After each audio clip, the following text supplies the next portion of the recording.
Welcome to Sports Life presented by Cool. আপনাদের সঙ্গে আছি আমি সঞ্জনা আইভি। সেই সঙ্গে আমি রঞ্জন শান্ত। অন্তর্বর্তীকালীন সরকারের নির্দেশনার অপেক্ষায় আছেন বিসিবির পরিচালকরা।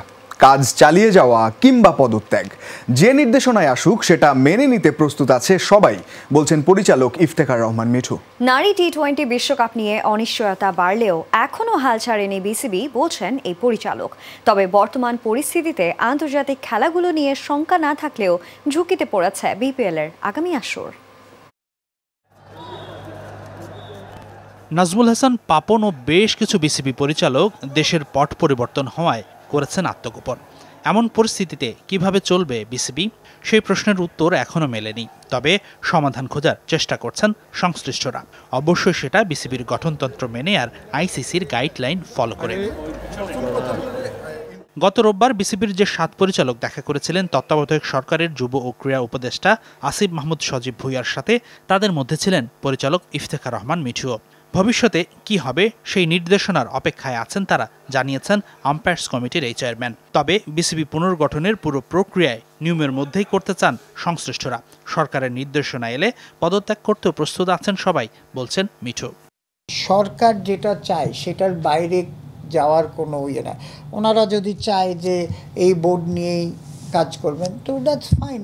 যদি ওনারা বলে আমাদের রিজাইন করতে, আমরা প্রস্তুত আছি সব ডিরেক্টররাই। এখন এটা হচ্ছে যে আমাদের কনস্টিটিউশন অ্যান্ড আইসিসির রেগুলেশন নিয়ে আমাদের sports adviser have to take a decision. এদিকে বাংলাদেশে অনুষ্ঠিত হতে যাওয়া নারী টি-20 বিশ্বকাপ পড়েছে ঘোর অনিশ্চয়তায়। ভারতীয় কিছু গণমাধ্যম দাবি করছে বিসিসিআইকে টুর্নামেন্টে আয়োজন করার অনুরোধ করেছিল বিসিবি, কিন্তু এই খবরকে অসত্য, ভিত্তিহীন বলছেন বিসিবি কর্মকর্তারা। সেই সাথে দেশের বর্তমান পরিস্থিতিতেও প্রধান উপদেষ্টা ডক্টর মোহাম্মদ ইউনূসের সহায়তায় নারী বিশ্বকাপ আয়োজনের সর্বোচ্চ চেষ্টার কথা বলছেন ইফতেখার রহমান। ওনার মতো ইমেজ তো মানে দুনিয়াতেই বলেন, বাংলাদেশ তো না, ইভেন এর বিশ্বে এরকম ইয়ে না। উনি যদি যা কাউকে বলে আমার মনে হয় না কোনো প্রবলেম হবে। ডেফিনেটলি ওনাকে আমরা মানে উনি আবার আমাদের ভেরি হেল্পফুল হবেন দেশের জন্য। দেশের পুরুষ নারী এ দল, এইচপি, অনূর্ধ্ব-19 সব দলেরই কার্যক্রম চলবে পূর্বনির্ধারিত সূচি অনুযায়ী। তবে বিসিবির নিজস্ব কাজগুলোতে এসেছে স্থবিরতা। বিশেষ করে বড় ঝুঁকিতে পড়েছে বিপিএল-এর আগামী আসর। বিপিএল গভর্নিং কাউন্সিলের সবাই পর্দার আড়ালে। সেই সাথে বিপিএল-এর 7 ফ্র্যাঞ্চাইজির মধ্যে দেশের বর্তমান পরিস্থিতিতে দল পরিচালনা করতে পারবে কটি প্রতিষ্ঠান, সেটি নিয়েও আছে বড় শঙ্কা। ডেফিনেটলি চ্যালেঞ্জের মুখে আছে। আমরা ক্রিকেট বোর্ড কেমন করে ফাংশন করব এই দিক নির্দেশনাটা ওনার থেকে পেলেই এই যে এইসব কাজ যেগুলি পিছিয়ে আছে বা কোনটা ক্যান্সেল করতে হবে, কোনটা করব, এইগুলি ডিসিশন আমরা নিতে পারবো।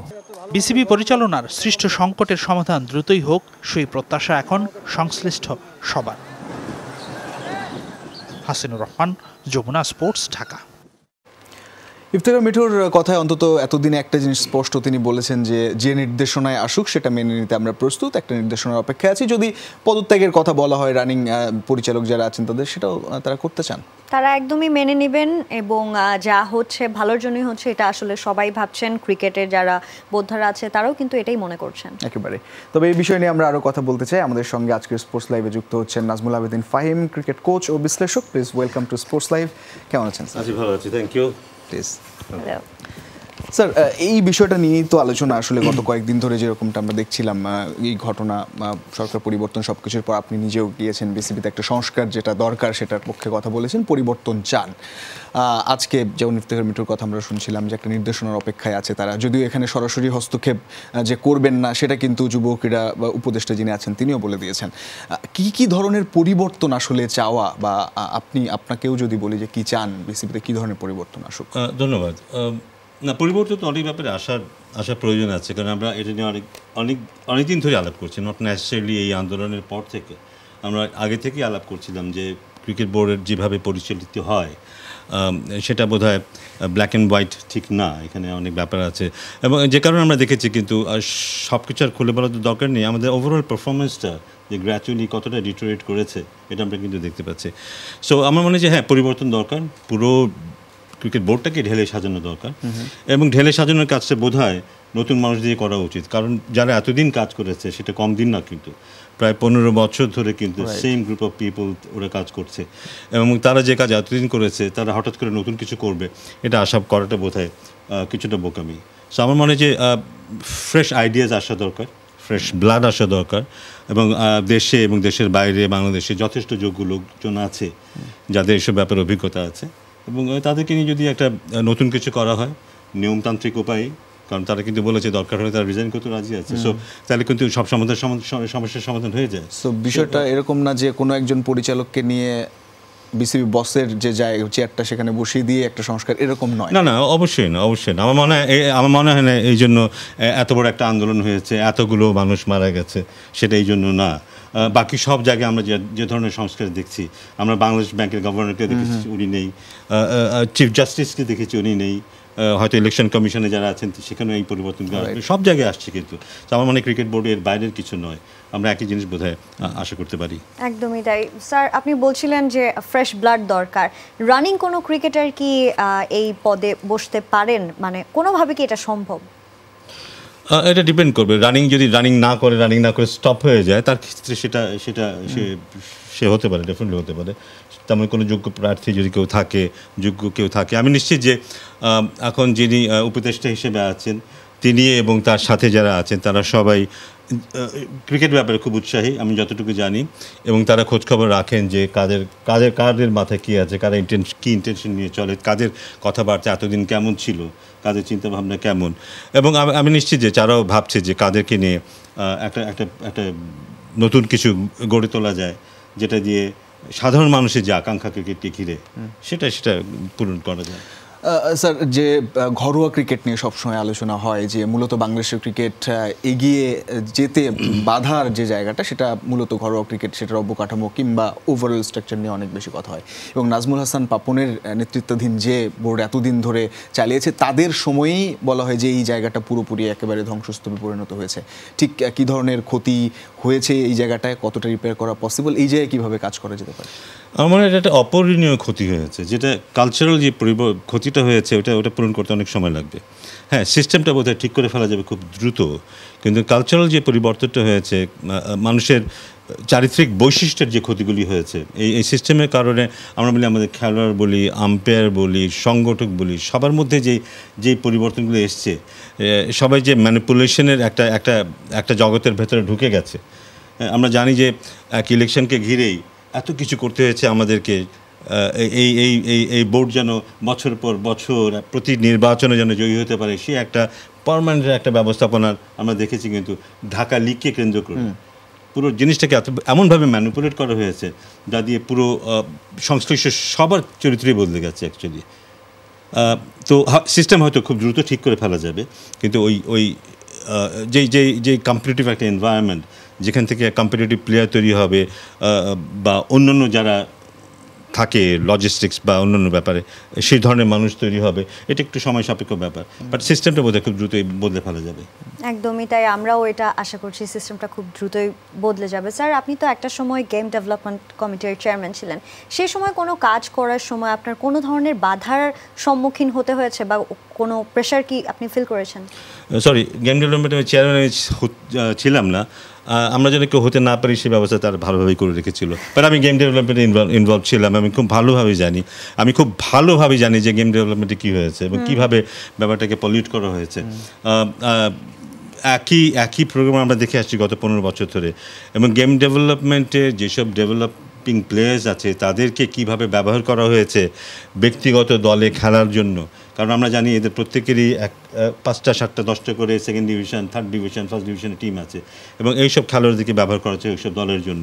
সো আমি বলবো যে ওইটা একটা আয়নাঘর, এটা একটা আয়নাঘরের মতোই, কিন্তু যেভাবে আমরা দেখেছি পুরো বোর্ডকেই বলবো একদিক থেকে, এবং ওখান থেকে বেরিয়ে আসতেই হবে আমাদেরকে, মানে তাহলে বোধহয় সবাই একটু নিঃশ্বাস ফেলতে পারবে।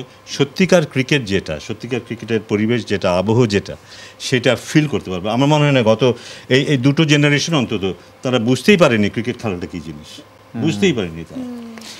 আরেকটা গুরুত্বপূর্ণ বিষয়, যেহেতু এই জায়গাগুলো আসলে ক্ষতিগ্রস্ত হয়েছে এতদিন ধরে দায়িত্বে থাকার কারণে, কিংবা তারা একটা এই জায়গায় একটা চেইন তারা তৈরি করেছে, এবং সেটা স্পষ্ট করে অনেক সময় চলে আসে যে যারা প্রভাবশালী পরিচালক রয়েছে, খালেদ মাহমুদ সুজন বলা হয় কিংবা গ্রাউন্ডস কমিটি চেয়ারম্যান বলেন, যেভাবেই বলেন না কেন, তারা তাদের একটা আসলে নিজেদের মানুষকে একটা চেইনের মধ্যে রাখা, বসানো, স্বজনপ্রীতি, বন্ধুপ্রীতি বলেন, এই জায়গাগুলো নিয়ে তো অনেক অভিযোগ রয়েছে। অ্যাবসলিউটলি, মানে আমরা দেখেছি যেখানে মানে যোগ্যতাটাই সবচেয়ে বড় কথা হয়ে ওঠেনি। যে আন্দোলনটা এবার হলো, যে মেধাবী মানুষ নিয়ে যে আন্দোলনটা হলো, আমরা মেধা ওইভাবে দেখতে পাইনি, কিন্তু মেধাটা গুরুত্ব পাইনি ওখানে। ব্যক্তিগত কানেকশন, ব্যক্তিগত পরিচয়, ব্যক্তিগত স্বার্থ, এগুলি বেশি কিন্তু প্রাধান্য পেয়েছে। এবং যে কারণে আমরা অনেক মানুষ ওখানে দেখি, কিন্তু সত্যিকার মানুষ খুব কম দেখি, সত্যিকার যোগ্য মানুষ খুব কম দেখি কিন্তু। এবং সেটারই কিন্তু এখন যে আস্তে আস্তে ডিটোরেট করছে ওভারঅল পারফরমেন্স, ওভারঅল আমরা যেখানেই যাই কিন্তু সেটা দেখতে পাই কিন্তু ম্যাক্সিমাম জায়গায় সেটার এফেক্ট কিন্তু এটা কিন্তু। এবং এটা লম্বা সময় ধরে এটা কিন্তু হয়ে আসছে, এবং এটা যদি চলতে থাকে আর 2-3 বছর পরে কিন্তু, এবার আমি এই এক্সাম্পলটা বারবার দিই, এবার বিশ্বকাপে আমরা নেপালের সাথে জিতে যেভাবে উচ্ছ্বাস করলাম, এটা কি লজ্জা যে লেগেছে আমি কি বলবো, এটা আমাদের হওয়ার কথা না কিন্তু। এবং এইভাবে যদি চলতে থাকে 2 বছর পরে কিন্তু নেপালের সাথে আমরা পারবো না, অ্যাটলিস্ট T20 ফর্ম্যাটে আমরা পারবো না, কিন্তু আমরা সেদিকে চলে যাচ্ছিলাম। কিন্তু হোপফুলি এখন হয়তো সুযোগ এসছে এটা পুরোটাকে ঢেলে সাজানোর, এবং আবার হয়তো আমরা উল্টো দিকে আবার হাঁটতে শুরু করতে পারবো। স্যার, কোটা সংস্কার আন্দোলন, বৈষম্য বিরোধী আন্দোলন, ছাত্র আন্দোলন, তার পাশে থাকা, মানে ক্রিকেটাঙ্গনের সবার আগেই বলতে গেলে আপনি সামনে এসছেন, প্রোফাইল রেট করা থেকে শুরু করে সেটাও একটা বড় মুভমেন্ট ছিল, এবং সামনে আপনি দাঁড়িয়েছেন। ঠিক এই পর্যায়ে এসে যেমন সংস্কারের জন্য বিসিবিতেও গেছেন, সরাসরি যদি আপনাকে প্রশ্ন করা হয় যে আপনি যদি কোনো ধরনের দায়িত্ব দেওয়ার ব্যাপারে আপনাকে বলা হয়, আপনি কি ধরনের দায়িত্ব নিতে প্রস্তুত বিসিবিতে? না, আমি যখন বোর্ডে ছিলাম না, বোর্ডে তো একসময় কাজ করেছি, যখন বোর্ডে ছিলাম তখন কিন্তু বাইরে থেকে যেখানেই সুযোগ পেয়েছি আমি ক্রিকেটের জন্য কাজ করেছি কিন্তু। কারণ আলটিমেটলি ক্রিকেটটা তো কারো ব্যক্তিগত সম্পত্তি না। আমরা এমনকি আপনাদের জায়গা থেকে কিন্তু your playing a role. So আমরা প্রত্যেকে জায়গা থেকে রোল প্লে করার চেষ্টা করেছি। যে কোনো ধরনের যদি সুযোগ থাকে, যেখানে আমি বুঝবো আমার কাজ করার সুযোগ আছে, ইন্ডিপেন্ডেন্টলি কাজ করার সুযোগ আছে, নিজের ডিসিশন নেওয়ার সুযোগ থাকবে, ডেফিনেটলি সামনে এগিয়ে যাবো যদি যে কোনো রকমের রোল প্লে করার জন্য। নট ন্যাচারালি আমাকে বিশাল কিছু হতে হবে, নট ন্যাচারালি, বাট কাজ করার সুযোগ পেলে ডেফিনেটলি আমরা কাজ করবো। অনেকেই আছে কিন্তু যারা মুখিয়ে আছে কাজ করার জন্য, যাদেরকে সুযোগই দেওয়া হয়নি, যাদেরকে আসতেই দেওয়া হয়নি, একটা কথাও বলতে দেওয়া হয়নি কিন্তু, এমন অনেকে আছে, দেশে আছে এবং দেশের বাইরে আছে। সো আমার মনে হয় না সেদিক থেকে কোনো ঘাটতি আছে, যে রাইট কাইন্ড অফ পিপল যারা সবাই মিলে একটা দল হয়ে কাজ করবে। এখানে এমন না যে একজনই থাকবে, তারও আবার হাতের কাছে 2-1 লোক থাকবে, তারা সব কাজ করবে, বাকি সব শুধু মিটিং করবে, বাড়ি চলে যাবে, এমন না।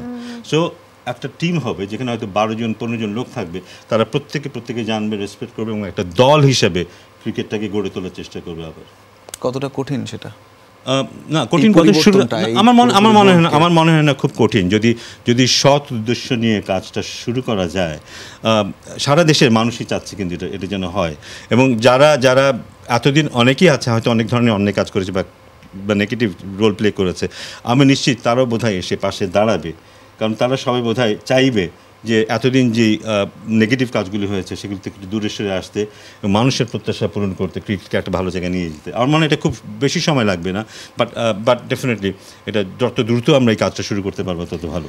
ছাত্র সমাজের একজন সমন্বয়কদের মধ্যে একজন আসিফ মাহমুদ সজীব ভুঁইয়া, ইয়াং ব্লাড, এবং তাকে এই জায়গাটাই দিয়ে দেওয়া হলো। নাজমুল হাসান পাপনের জায়গাটা, এই চেয়ারে বসেছেন, বিষয়টা কিভাবে দেখেন? তার তো একটা ভূমিকা অবশ্যই থাকবে ক্রীড়াঙ্গনে। না, অবশ্যই, এবং তারা তাদের ভূমিকা কিন্তু পালন করছে কিন্তু। আমি যতটুকু দেখেছি, মিডিয়াতে দেখেছি বা শুনেছি, ইয়াং পিপল ওরা কিন্তু সব খবর রাখে কিন্তু, খেলাধুলায় কোথায় কী হচ্ছে না হচ্ছে। দে আর ফ্যানাটিক ফ্যান্স, ক্রিকেট বলি, ফুটবল বলি, দে আর ফ্যান্স, ওরা সব জানে কিন্তু।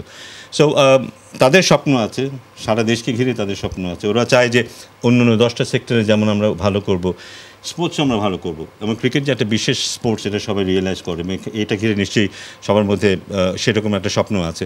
আমি নিশ্চিত যে তারা খুব সলিড সিদ্ধান্তগুলি নিতে পারবে, ঠিক সিদ্ধান্তগুলি নিতে পারবে, এবং এটা খুব গুরুত্বপূর্ণ হবে তাদের এখনকার যে সিদ্ধান্তগুলি তারা নিবে সেগুলো যেন ঠিক হয়। সো দ্যাট বিশেষ করে ফরমেশন অফ নিউ বোর্ড, এটা বোধহয় খুব জরুরি হবে। এখানে যদি তারা ঠিক সিদ্ধান্তটা নিতে পারে, আমরা তারপর থেকে আর পিছনে ফিরে তাকাতে হবে না। বাংলাদেশের স্পিনাররা অনেক পরিণত, নিজেদের উপর বিশ্বাস রাখলে দেশের বাইরেও আসবে নিয়মিত সাফল্য, হারাতে পারে যে কোনো দলকে, এমনটাই অভিমত স্পিন কোচ মুশতাক আহমেদের। বাংলাদেশের রাজনৈতিক অস্থিরতার মাঝে পিসিবির বাংলাদেশকে নির্ধারিত সময়ের আগে আমন্ত্রণ জানানোর ভূয়সী প্রশংসা করেন তিনি। প্রায় 4 বছর পর পাকিস্তানের মাটিতে দ্বিপাক্ষিক সিরিজ খেলতে গেছে বাংলাদেশ দল। 2 ম্যাচের টেস্ট সিরিজ শুরু হচ্ছে আগামী 21শে আগস্ট। প্রথম টেস্ট ম্যাচ হবে রাওয়ালপিন্ডিতে। পাকিস্তানের বিপক্ষে আসন্ন টেস্ট সিরিজকে সামনে রেখে লাহোরের গাদ্দাফি স্টেডিয়ামে অনুশীলন করেছে পুরো টিম। দল নিয়ে আশাবাদী কোচ মুস্তাক। পিচ দেখে সিদ্ধান্ত নেবেন টিম কম্বিনেশন কেমন হবে। আমরা আগে রাওয়ালপিন্ডিতে পৌঁছে পিচ দেখব, তারপর দল গঠন করব। বাংলাদেশে বেশ কয়েকজন তরুণ ফাস্ট বোলার আছেন, ওদেরকে সময় দিলে ওরা অনেক ভালো করবে। বাংলাদেশের স্পিনারদের সাথে কাজ করে গর্বিত কোচ। তাদের শেখার আগ্রহ প্রবল। তাইজুল, সাকিব, মিরাজরা প্রত্যেকেই ম্যাচ উইনার।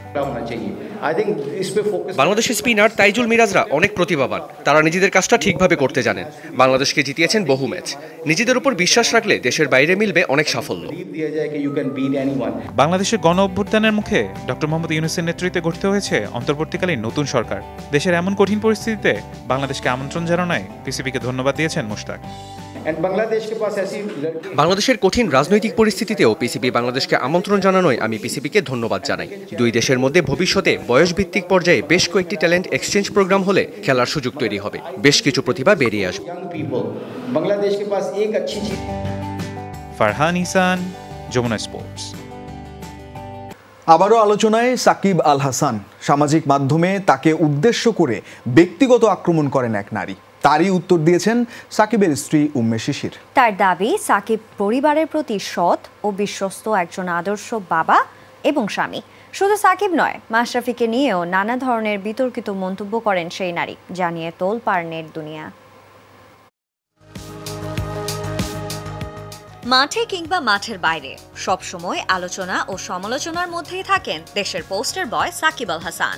কদিন পরপরই তাকে ঘিরে তৈরি হয় নানা রকমের বিতর্ক। এবারও হলো না তার ব্যতিক্রম। গত বুধবার এক নারীর ভিডিওতে তোলপাড় হয় গোটা নেট দুনিয়া। সামাজিক মাধ্যমে সাকিবকে নিয়ে ব্যক্তিগত আক্রমণ করে বসেন তিনি। শুধু সাকিব নন, মাশরাফি বিন মুর্তজাকে নিয়েও বিতর্কিত মন্তব্য করেন এই নারী। Sakib Al Hasan, our all-rounder, our one and only in Bangladesh. Serial cheater. এমন সব মন্তব্যে নড়েচড়ে বসেন নেটিজেনরা। সাকিবকে নিয়ে নানা ধরনের মন্তব্য ব্যক্ত করতে থাকেন তারই ভক্ত সমর্থকরা। কেউ ডিফেন্ড করছেন, তো কেউ বা আবার পক্ষ নিচ্ছেন সেই নারীটির। তবে এখনো এসব বিষয়ে মুখ খোলেননি সাকিব কিংবা মাশরাফি।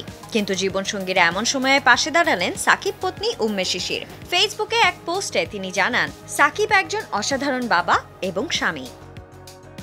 আপনাদের হয়তো সাকিবের ক্যারিয়ার এবং পছন্দ নিয়ে ব্যক্তিগত মতামত থাকতেই পারে, সেটি আমি অস্বীকার করব না। প্রত্যেকেরই বাক স্বাধীনতা আছে, কিন্তু দয়া করে এটি আমাদের সম্পর্কের সঙ্গে মেশাবেন না।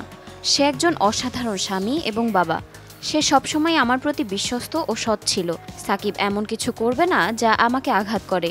সে এমন মানুষ যে আমার পাশে দাঁড়াতে গিয়ে নিষেধাজ্ঞার মুখে পড়েছিল। শিশিরের করা দীর্ঘ এই স্ট্যাটাসে ছিল সাকিব ও তার বর্তমান অবস্থার কথাও। একই সাথে কোনো কিছু না জেনে অনলাইনে গুঞ্জন না ছড়ানোর অনুরোধও করেছেন ভক্তদের কাছে। 13 বছর আগে যে মানুষটির সঙ্গে আমার পরিচয় হয়েছিল, সে এখনও একই মানুষ আছে। জীবনসঙ্গী হিসেবে সাকিব 100তে 100 পাওয়ার মতোই। আর আলহামদুলিল্লাহ আমাদের সুন্দর একটি পরিবার আছে। আমি এই বিষয়টি নিয়ে চুপ থাকতে চেয়েছিলাম, কারণ আমি জানি সত্যটা আমার ভেতরেই আছে। কিন্তু কিছু অপ্রয়োজনীয় ফোন কল এবং মেসেজের কারণে আমি বিষয়টা পরিষ্কার করতে চেয়েছি। তার এখন পাকিস্তান সিরিজে নজর দেওয়ার সময়, আর আমি আমার পরিবারে। আমরা সব সময় টিম হয়েছিলাম, আর তেমনই থাকবো ইনশাল্লাহ। সবশেষ শিশির জানিয়েছেন, তার ও সাকিবের কিছু ছবি ফেসবুকে প্রাইভেট করা আছে। ছবি কখনো সম্পর্কের মানদণ্ড হতে পারে না, দাবি করেছেন যুক্তরাষ্ট্রে বসবাসরত শিশির। Sanjana Ivy, Jamuna sports. এই ছিল আজকের স্পোর্টস লাইভে। এতক্ষণ সঙ্গে থাকার জন্য সবাইকে ধন্যবাদ। আল্লাহ হাফেজ।